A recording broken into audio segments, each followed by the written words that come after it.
has a better deal than some of our other players in the region. And we are much faster off the block compared to the others. But I think the strategy at the moment focuses on the trade deal that we're working towards. If for some reason it does not happen by the end of this year, what is the plan B, or is plan B to make plan A work? Well, I think this is another area where I'd like to quote from your past experience.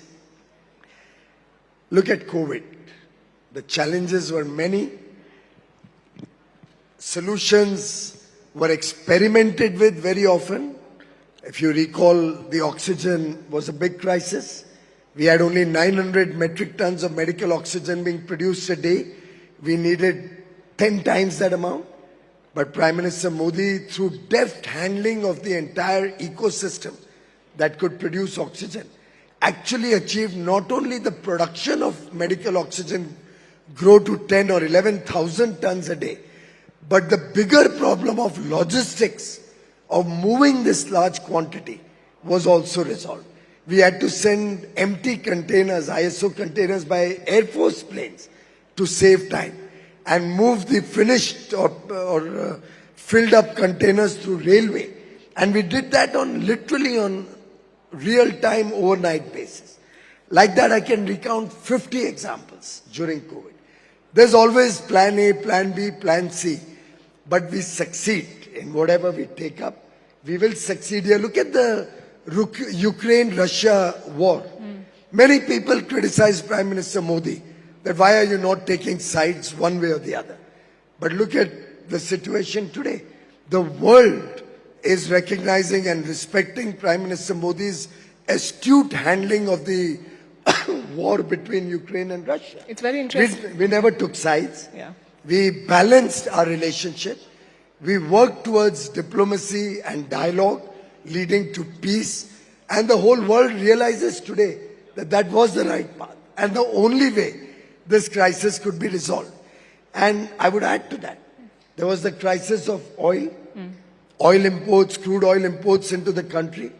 Now just imagine, Palki, and you understand economics a little bit. I see your Vantage program quite often. Friends, just try to imagine if India did not import the crude oil that we got from Russia, and we were standing in the international market with our requirement, and our requirement is not small. We import between 3 and 4 million barrels a day. 3 or 4 million barrels a day is our requirement. We don't have enough domestic oil. Now, if we were standing in the market to buy that level of crude oil, the price of oil for the whole world would have increased to probably $300 per barrel. Thanks to India importing oil from Russia in large measure, we were able to bring stability to the crude oil prices, the benefit of which the entire world enjoyed. Entire world could protect themselves from inflation. That is the way Prime Minister Modi thinks in advance of what the others can think. So he's always two steps ahead. And I think the world, as Dr. Jaishankar rightly said, the world should send a thank you note to Prime Minister Modi for saving the whole world from this oil crisis that could have happened. President Trump has said that India is going to substantially reduce tariffs, and I know that we've made some moves with American whiskey and high-end bikes and so on. But have you also spelled out some red lines that these are the no-go zones where we shall not entertain American demands? Palki, we always look at India's interests. For us, it is India first. Our goal of making India a developed and prosperous nation by 2047 is paramount in our mind when we are engaged with any country. The US, the EU, UK, New Zealand, Chile, Peru, Oman. We are working on several free trade agreements bilaterally with developed nations with whom we have no competition, but who can add to our economic prosperity.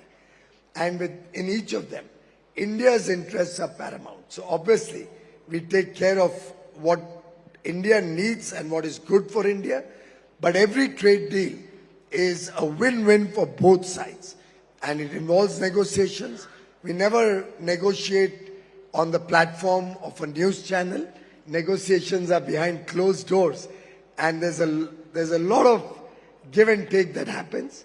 But the final outcome will always be in India's interests. That assurance I can give to all Indian countrymen. And the proof of the story lies in the past. Yeah. We did an FTA with Mauritius. We did an FTA with Australia. We did the ECTA agreement, Economic Cooperation and Trade Agreement. We did an FTA with the UAE, the world's fastest ever negotiated FTA. We did an FTA with the 4 EFTA countries, Switzerland, Iceland, Norway, and Liechtenstein.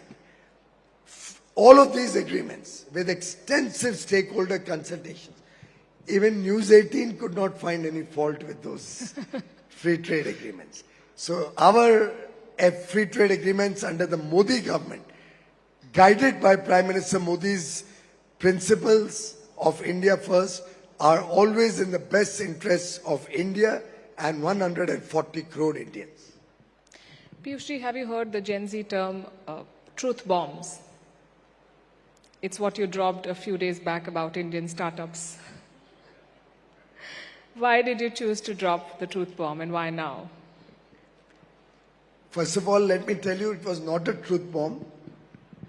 It was an appeal to India's talent. And we have huge talent in India. We are the people who provide talent to the world. Our skills, our STEM graduates. And by the way, we produce the highest number of STEM graduates in India, 43% of whom are women. STEM is science, technology, engineering, and mathematics. 43% of our STEM graduates are women. Our talent has huge potential. They've done some wonderful work over the last 9 years since Prime Minister Modi launched Startup India. We've grown from 400 startups to nearly 170,000 plus startups. There's always a moment in history when you now look for the next level of growth. You aspire for bigger and better. And that needs a little bit of jogging of the true potential of India. And I was only trying to show the mirror to our young men and women, show them the huge potential that India has, that each one of our youngsters has, and encourage them to dream big, to aspire big. Because as Prime Minister Modi often says, unless we dream big, unless we look for very big targets, we will never achieve that. And I think that was the simple effort I tried to do. But I must share with you, by and large, I did an analysis of the entire social media, which was abuzz with the comments of the news channels. Yeah. And I found there was a very small ecosystem. Almost all the Congress handles, obviously they are the culprits, one would imagine. But I saw that I got my office to analyze all those news, all those handles on Twitter, on Insta, on Facebook who were critical of my comments. Save and except 3-4 people. Yeah. They were all a part of an ecosystem that has been bashing the Modi government on every single opportunity they got. I can share that report one day in public. It will be an eye-opener for all my young friends to see how the Congress party and its ecosystem doesn't wish to see our startups engage with modern technology, engage with the best in the world, have big aspirations, big targets. And on the other hand, even Aman Gupta of Shark Tank, I saw a lot of comments by very reputed founders, very reputed startup companies, welcoming the call to action for our youngsters to aspire to achieve big targets. You remember Chandrayaan? Yes. We didn't succeed the first time when we tried to do the lunar landing on the south pole of the moon. Prime Minister Modi was right there, encouraging the young scientists, encouraging the team, many women there, encouraging them, don't lose hope. I think it was Dr. Sivan at that time, encouraging them, we have to succeed. We will succeed as a nation.